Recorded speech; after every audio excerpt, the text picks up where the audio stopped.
Former Congresswoman Michele Bachmann of Minnesota. Why is it so important that people gather here today to rally against the Iran deal? Because the members of Congress, the voices of the people who sent them here, need to understand very clearly that this issue of empowering and enabling a nuclear Iran is head and shoulders above any other issue. And when people take their time and their money, there's no organization paying for anyone's ticket to come here. When people make that effort, the people who serve in this city wake up and take notice, because there is nothing that strikes greater fear in the heart of a representative than the whites of their constituents' eyes. And so if people come up and look in their representatives' eyes and say, don't you dare give billions of dollars and turn Iran into a terror state. And of course, today we know that the Ayatollah came out and live tweeted that Israel will not be in existence 25 years from now. For our representatives knowingly to put a nuclear weapon into a man's hand is madness in itself. So that's why it's very important. That's why it's very important that people are here to make sure that their representatives know. No way, no how, not on your watch will the hinge of history turn, putting America in a position where for the first time in our history we will be anti-Israel and standing up against the best interests of the Jewish state. Despite the conventional wisdom, Congress still has some options to derail this deal, does it not? Oh, we absolutely do. Everyone says it's a done deal, and that's because they're looking at the votes that the president already has in the House and already has in the Senate, so there won't even be a vote taken on what's called a resolution of disapproval. There's a few things that the Congress can do. First of all, what they can do is follow the law that's already on the books. It's called the Corker Amendment.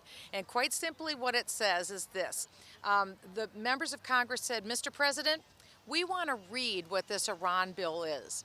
And in order to read it, we're going to make a pretty bad bargain with you, one that really hurts us in Congress. We're going to promise that we have to deliver a lot more votes than what we would have had to if you only let us read what this agreement says. The president says, sure, I'll take that deal, because he knew it would be impossible for Congress to get the votes. Well, the president didn't even keep that part of the bargain. The president had to deliver what the agreement said by July 19th to this Congress.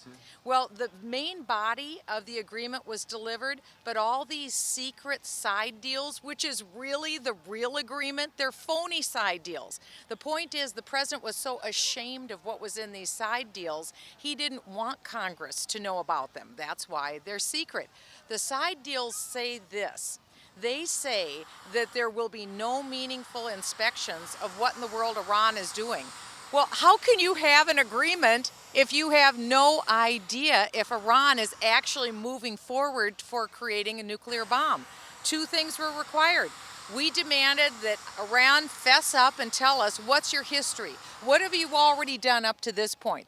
Iran said, forget it, never going to happen. The second thing we said is we need to have what's called the IAEA, the International Atomic Energy Agency. They need to be able to go in and inspect and look at your nuclear sites to tell us what's going on. Are you making a nuclear bomb or not? Iran said, are you kidding me? We're never letting those people here. So they set up not only all these barriers, Iran actually came out and said, it's okay, we'll provide you our own samples so that you can go ahead and trust us on this. It is an absolute joke. Everyone knows that this agreement is a joke, but here's the point. Obama didn't even follow the law that he signed in June, which said that he would deliver up the agreement to Congress. So therefore, what the agreement says is this, Mr. President, if you don't give us the agreement in total, the sanctions stay in place. Essentially, this group behind us, the House and the Senate, have to do nothing. Have to do nothing except stand up and say, Mr. President, you failed to fulfill your part of the bargain.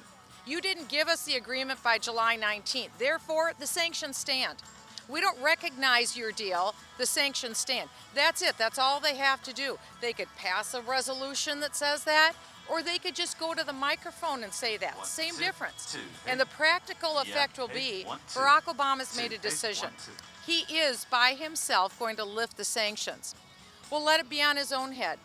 Let him lift those sanctions, And then the next president that comes in 2017 can say, look, I'm a new president. I'm the new sheriff in town. I'm putting sanctions back in. Now, can I also say something else? Sure. Okay. I'm a former member of Congress who sat on the Intelligence Committee, and I can tell you this. These economic sanctions are in no way going to prevent Iran from getting a nuclear bomb. The sanctions are nothing. I mean, it's something, it's hurt Iran in the past, but these sanctions aren't going to stop Iran from getting a nuclear bomb. There is only one tried true method that stops a rogue nation from getting a nuclear bomb, and it's this. It is for a country like the United States to take our military superiority and to go into that country and to drop bombs on their nuclear hardware and destroy the nuclear hardware. We know where it is. We take it out. We're not talking about taking bombs in and dropping it on shopping centers where you kill innocent civilians. We're talking about going to the means of death and destruction, nuclear sites, taking out those sites. That's how you stop a problem. That's what a real country does. We are the only country that has that type of superiority where we have the means today to take it out. That window is closing because now Iran is striking a deal with Russia. Russia is going to sell Iran an anti-missile ballistic system that's called the S-300s. They're very powerful. You can launch this system against an incoming plane. You can take a plane out so that we would be prohibited from taking out their nuclear sites in a military strike. That's why the window is closing. So if we were serious about ending their military program, we'd stop the discussions. I'll tell you, if I was President of the United States, it would take me a half a nanosecond. We would send out our military equipment. We would do what has to be done. And in 8 weeks, the whole discussion would be over. The Iranian program would be done, and the world would be free from that menace. That's called peace. That's not called war. Do you think it will be too late for the next president to undo the damage and take the actions that you deem necessary? You know, I'm always a Pollyanna who the glass is half full, and so I would say that yes, we always do what we can with the next president. The next president will be far more crippled than any other president ever has been. His hands or her hands will be tied behind their back for this reason, the S-300s. And if people recall, about a year ago, Russia shot out of the sky a Malaysian aircraft over eastern Ukraine. About 300 innocent people were killed in a flight from Amsterdam. That was a demonstration of an anti-missile system that wasn't even as powerful as the system that is being sold to Iran today. That tells us how our window is closing. The other thing that is closing, Barack Obama is taking our military down. Even as we speak, he is starving our military of money. We are decommissioning ships in our Navy. We have the oldest aircraft that we have ever had in the history of the United States. So our Army is at its lowest levels ever.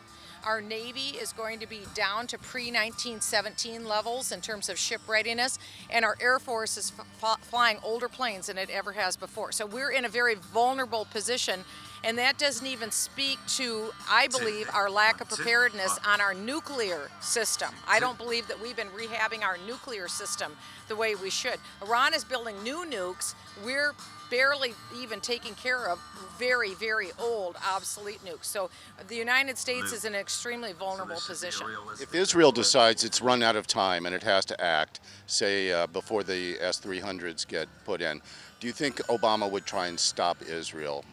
I'm very concerned that he would try to stop Israel. I think that the president has already sent that signal to Prime Minister Netanyahu that that Netanyahu better not try anything, because President Obama might take them out of the sky.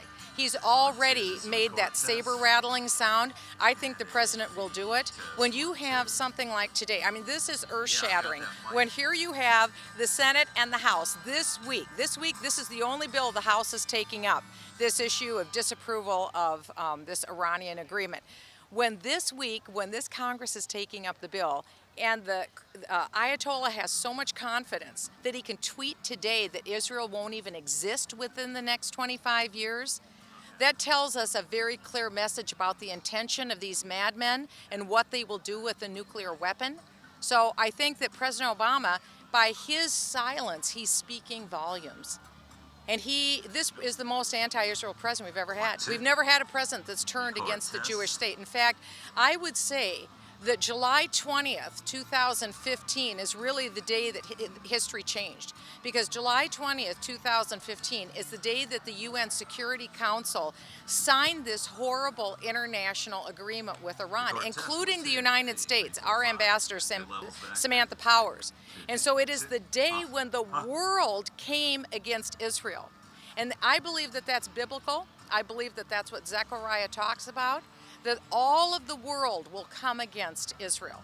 And on July 20th, 2015, on a sheet of paper in New York City, the entire world, led by the United States, led by Barack Obama, at his direction, came against the Jewish state of Israel and against the survival of the Jewish state. I don't believe that doesn't come without consequences, because if anything has been proven throughout history, it's that there's one book that has this uncanny ability to predict events and be proved right almost 100% of the time. It's called the Bible. And if you look at the book of Genesis, it's very clear. Those nations that bless the Jewish people and the Jewish state are blessed. And the United States has had uncanny blessings. And like Abraham Lincoln warned the United States, he said, don't delude yourself into thinking that we earned this prosperity and we earned this blessing by our own hands. It's an almighty God who has given our nation these blessings because of the way that we have stood before God. When we stand against the ways of God, and when we close the door against the Jewish state and act against the Jewish state, I think then we better stand in fear and trembling before this very same immortal, eternal, holy God who does not lie, of whom there is no turning. And his word is clear. When you curse my people, there are curses that come upon you and upon your nation. That's what I fear. If there is a fear, it is that now the United States has made a decision against Israel, and we may be paying very severe consequences for that foolish, tragic decision. One last question on this topic. You know Prime Minister Netanyahu, you know the man. Do you think that if Israel does decide to take matters into their own hands, that they can do it over the opposition of the United States? Well, I believe in a miracle-working God. I believe in the strong right arm of a powerful, omniscient, almighty God. And so anything can be done. And also, I would say that as we saw in 1967, we saw God perform miracles to save Israel in what was intended to be a slaughter, as well as the battle in 1948. So yes, I do believe in a miracle-working God, but I do believe it would take a miracle, because I believe that Barack Obama, in all likelihood, wouldn't have Israel's back on a kinetic exercise. In fact, it would be just the opposite. You know, we have very strong, powerful intelligence sources. The United States knows a lot about what's happening around the world. And clearly, I don't believe that Israel could mount an attack against Iran without the United States knowing. And that's why, because of what I believe Barack Obama has demonstrated thus far toward Israel, I believe that he would do anything he could to stop Israel. But I also believe that Benjamin Netanyahu will do whatever it takes to ensure the survival of the Jewish state. And they cannot wait until Iran launches an attack. It's too late at that point. The Iron Dome will not protect against a nuclear attack. It just simply can't be done. There is no system on earth that man has made that can protect against that attack. God is capable of doing whatever he wants. He's the ultimate Iron Dome. But I don't know, quite honestly, Israel definitely fights above its weight. It punches way above its weight militarily. But we can't expect Israel to be the United States. We stand alone in terms of our military power. And that's why, to me, as now a citizen, a former member of Congress, and as a believer in Jesus Christ, it absolutely rends my heart to think that the United States would deliberately move itself out of the pathway of blessing and potentially into the pathway of cursing, to not stand with Israel.